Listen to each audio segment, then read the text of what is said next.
had a kind of a life process that's not readily duplicable because it was very unusual.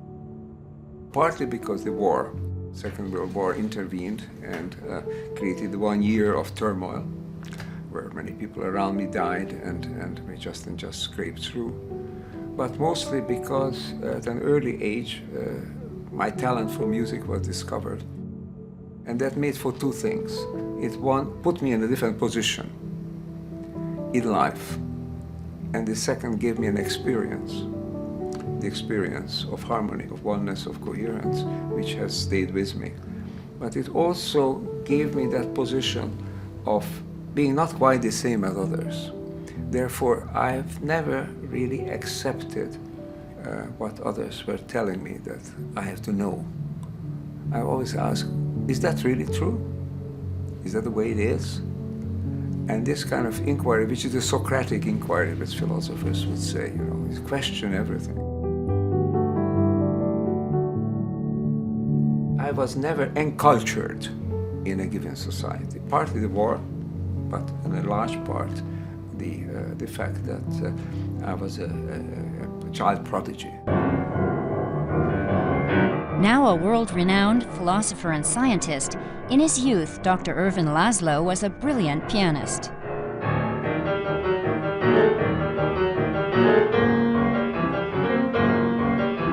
At the age of 5, his first recital. At 7, he was admitted to the Franz Liszt Academy. At 9, he performed with the Budapest Philharmonic.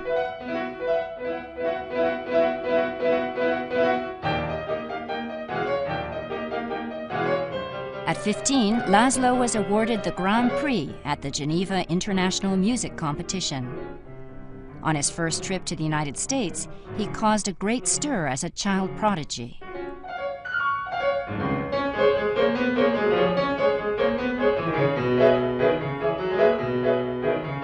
In his late 20s, while still performing, Laszlo studied physics and philosophy at Columbia University. He later received a doctorate for his thesis on systems philosophy.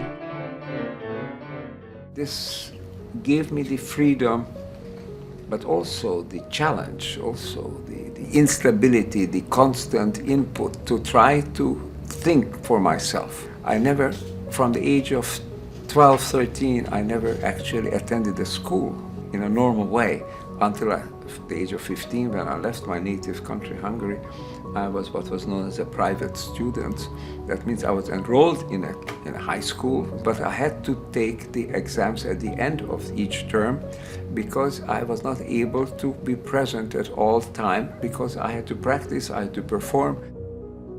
I have never really had an experience of sitting in a class and having to learn what the teacher told me. Not since I was 12. And since then, I never actually attended a school. When I started teaching college, I had this curious experience of not being able to tell my students or my colleagues that, you know, I don't even know how really colleges operate because I never went to one. And there I was teaching it. Because I started writing and thinking for myself, and it got published. And some universities, originally Yale University, decided it doesn't matter whether I have any degree or not. I did have a degree in music, but not in philosophy, to which I was asked to teach.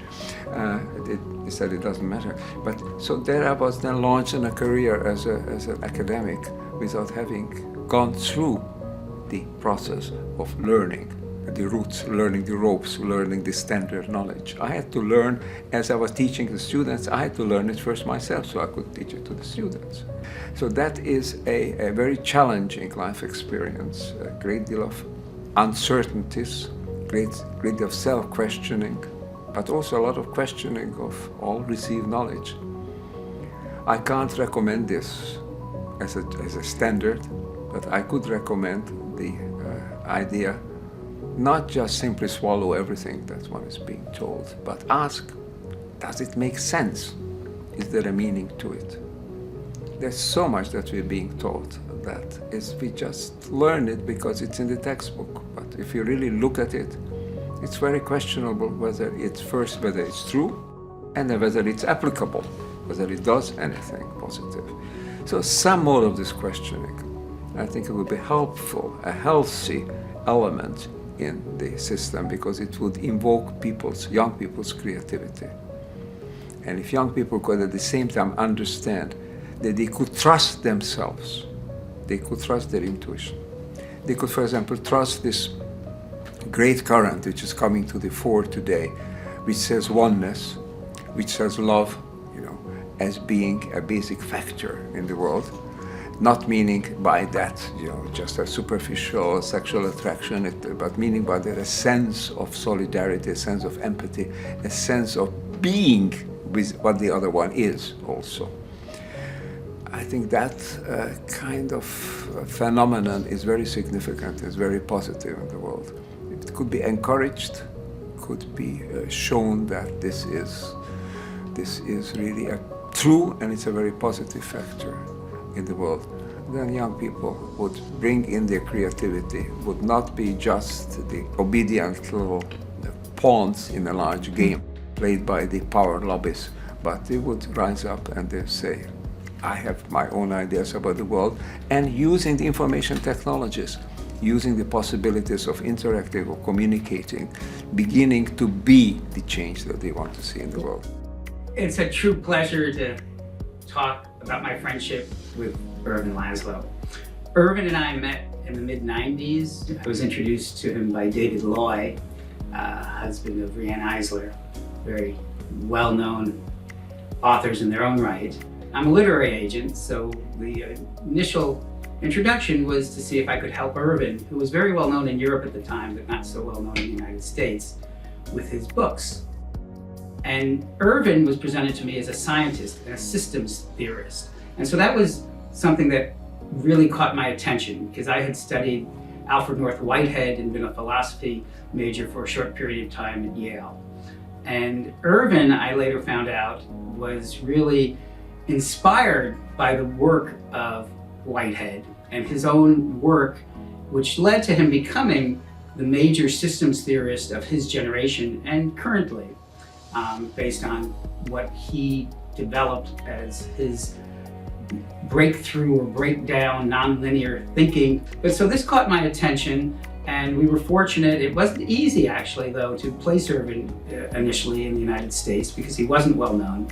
And the big breakthrough book really was Science in the Akashic Field, which was published by Inner Traditions. And it was a kind of unusual choice because Inner Traditions is not that well known for science. They were known more for quote unquote New Age. But I've had a very good friendship with Ehud Sperling, the founder and owner of the company, and he, very inquisitive mind, and immediately saw that what Ervin was writing about really was the first time anyone had found a way to combine science and spirit in a single book and explain the relationship between ancient wisdom traditions and modern science. And so Science in the Akashic Field really set Ervin up in the United States and throughout the world. We sold, I think, 14 different languages of that book, and the book just in English has sold over 100,000 copies. So that was really the breakthrough book. My name is Linda Groff. I met Ervin Laszlo in Japan at a Futures conference some years ago, but I've been aware of him for a long time because I'm interested in the topic of evolution and systems thinking and so on. And he's like one of the premier experts in the world on all these subjects and has written over 80 books and so on. So he's very prolific and very intelligent and bright, and he's also very interested in new paradigms. But the most exciting thing too is we're working on this book project of a number of articles from futurists from different countries on different aspects of and options about future human evolution, and people talking from technology point of view, the transhumanist movement, sustainability, earth issues, cultural diversity, and how we find interdependence of all the diversity on the planet of people and species and so on. And also the very important thing about all of us being open to evolve our consciousness. So we come from a more holistic, interdependent worldview that will give us a better opportunity to solve the many challenges facing the planet today and facing humanity. So he's had a very rich life. I've met his wife, Karita, too. She's a lovely person. I like her very much too. Both of them are very lovely people and very committed and to making a difference in the world, which is wonderful.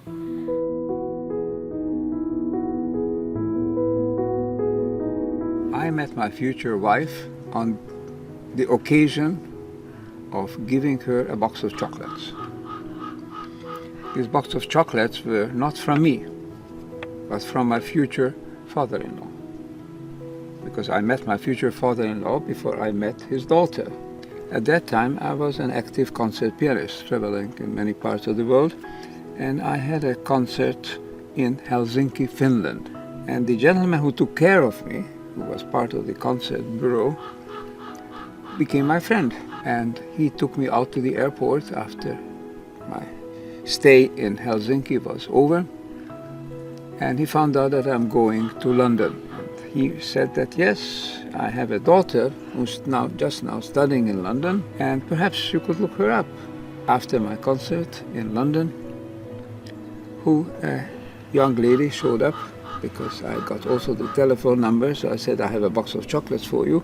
And she showed up and said, yes, I'm the one you called, and you have something for me.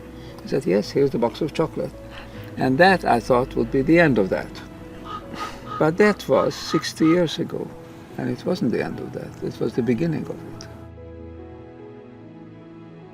Being married to a great man is a great adventure, really, from beginning on.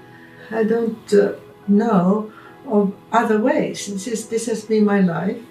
I started right away. I married a very, already quite a famous concert pianist, and I just took off from there, always feeling that, my partner was a very special person. And this is how it has been going and changing from concert pianist to philosopher and scientist and writer and a very creative thinker. He's a wonderful father. He's having two sons, bright sons, who also were very much always into questions about life and wanting to know as much as possible from their father. That was great. But with his travels and with his writing, he was also very much, he was not always present, even when he was at home, in that sense. Because he had his, what I called in those days a den. It was a lion's den. Nobody should go and disturb him. And the voice, and we all knew to respect that, and that all followed in his footsteps, so to speak. And they are also very much into this same research and questions and follow up as their father, and they are very, very happy when they can work with him and share something or write something together with him, and it's a great trio there too.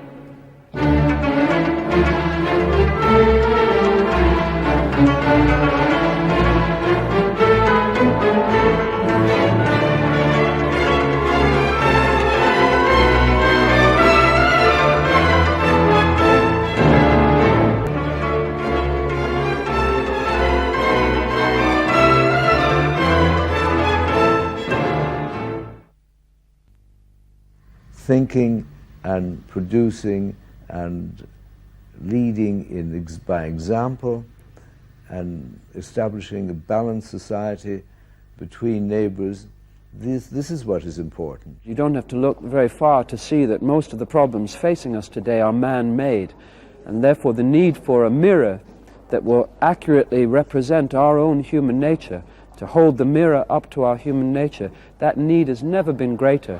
The mission of the Club of Budapest, which is planetary consciousness, basically dealing with the essential reality of the unity of all human beings, agrees very much with my own personal philosophy.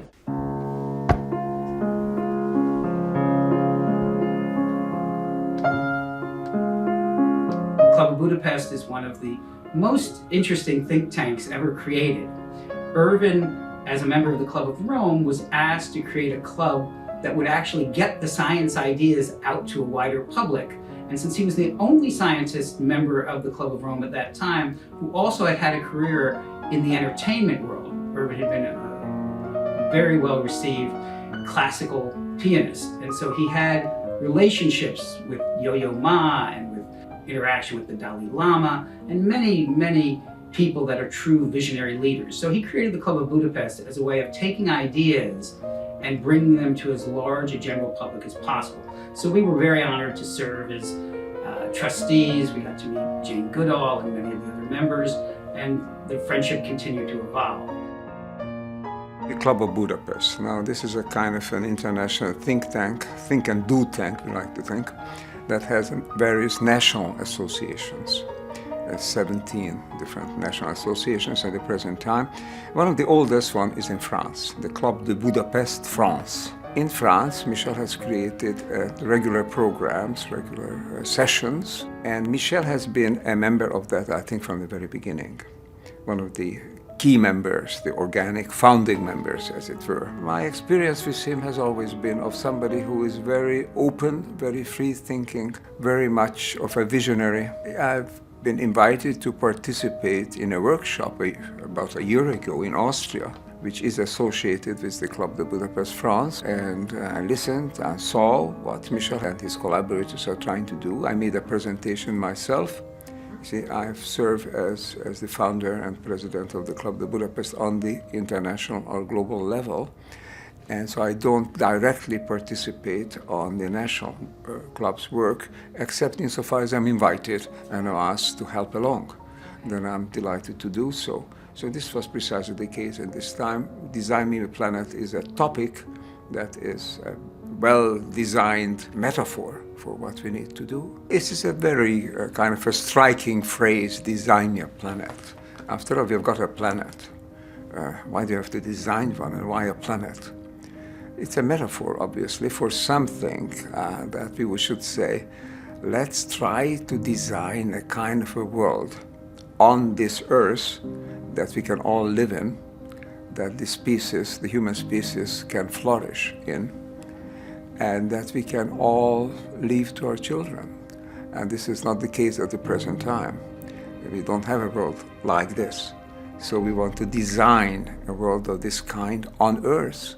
And the call for Design Your Planet is to say, okay, put out your thinking hat and see what you can come up with as an idea, as a suggestion, something that you can also practice, which should create a world that is really true, to live up to the potentials of the human spirit. On the surface, it seems that the world is the way it always has been, and the world it always will be.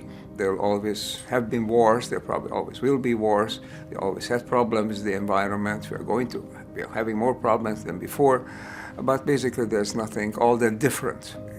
The more you look behind the scenes, the more you look deeper down, the more you see that there is something foundationally happening, which is very well, perhaps, keynoted by the term unsustainability.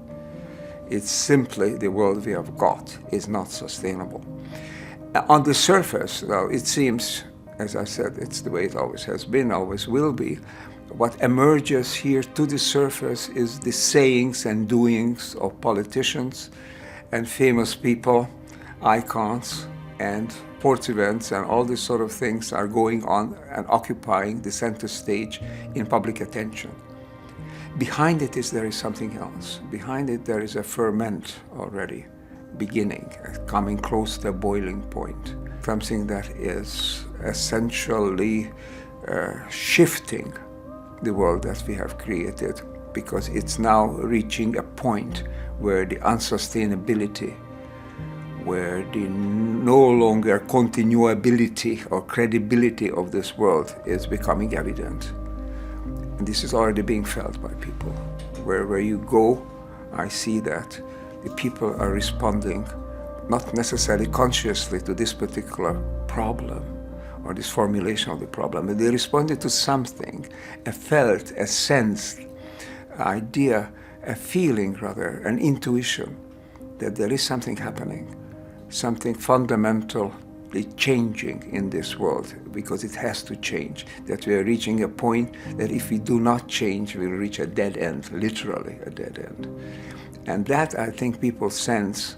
The more sensitive they are, the deeper they look, the more open their minds are, the more they sense it. And I think that happens all over the world. Wherever I go, this sensation comes to the surface. And if you look at the news, the daily news, if you look at a little bit deeper into it, it's not only armies fighting each other, it's populations getting involved, it's people in a turmoil. There is something nearing a boiling point in the world. And that is, I think, is coming through wherever you go, wherever what I travel. We are now talking here at a beautiful environment in California, which looks so on the surface so peaceful and so stable. But if you look deeper, you find the problems. You find the problems of health, of unemployment, of the economy, of the environment, of politics. Wherever you look, of economics, wherever you look, there are these growing problems. I'm not trying to be negative about this. I'm not saying that these are things that we have to sort of just stop and be fearful or do something drastic. It's not a question of stopping and just defending ourselves. It's a question of being creative. It's a question of rising to the challenge. We can do that, and that's a sense, that's a feeling that with sensitive people, with creative people, it's coming through everywhere in the world. It's not a question of where you are in the world. It's a question of how keen is your sense of what is going on in the world. You don't have to be a college professor to see that. You don't have to be a politician to see that. You just have to have a little better nose, a little sense, a bit more of an intuition of what is going on right around you in the everyday world. And because it's the same thing is going on all over the world.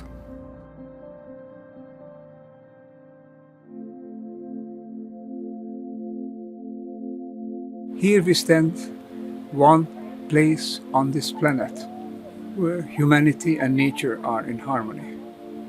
Humanity here is not an intrusion, it's part of this landscape. We can live together and we can feel that. We can feel that we are part of a larger design. We were born here, we emerged here, we can live here. This would be an ideal for all parts of the world to live in a way in which we can feel the oneness, our oneness with the world around us. We call this coherence. Coherence inside, within us, which means our healthy body, healthy mind, but also coherence with the world around us, which means aligned with the divine purpose that infuses all of life, all of this planet. That is the ideal. We call it super coherence. This would be a beautiful thing to do, to be able to achieve. We can't all achieve it at the same time in every part of the world, but we can strive toward it. We can create our own reality. We can create our own world. This is the harmony. This is the melody. This is the oneness that we have always been seeking. All civilizations, all cultures have been seeking this. A few places on earth we can find it. We should be able to bring it to all parts of the earth so that we can all live together in harmony with each other and with the larger design around us, a cosmic design, which is the design of a divine intelligence that infuses all things in the world, including us. It's in us. Let us bring it out so that we live together according to this spark, according to this design. It's an ideal that's worth striving